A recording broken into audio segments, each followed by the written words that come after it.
La conférence des chefs d'État a décidé que nous entrions dans une période de 6 mois au cours de laquelle nous allons engager les discussions pour organiser le mieux possible ce départ.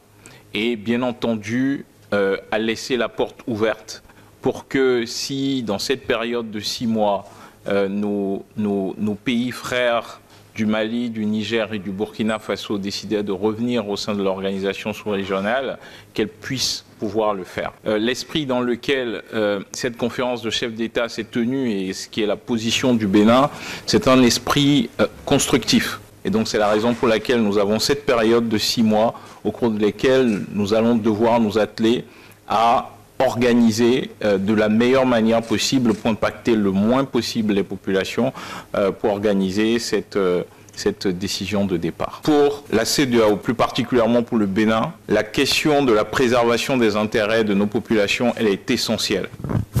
Et c'est la raison pour laquelle, pendant cette période de 6 mois, tout ce qui s'appliquait auparavant continuera de s'appliquer. Cela veut dire qu'il y aura toujours une libre circulation des biens et des personnes des pays de l'AES vers les pays de la CEDEAO et vice-versa, puisqu'ils l'ont annoncé eux-mêmes. La position du Bénin, elle est simple, et celle que le Bénin va défendre, c'est de tout faire pour préserver les populations, pour préserver les liens séculaires qui existent entre nos peuples.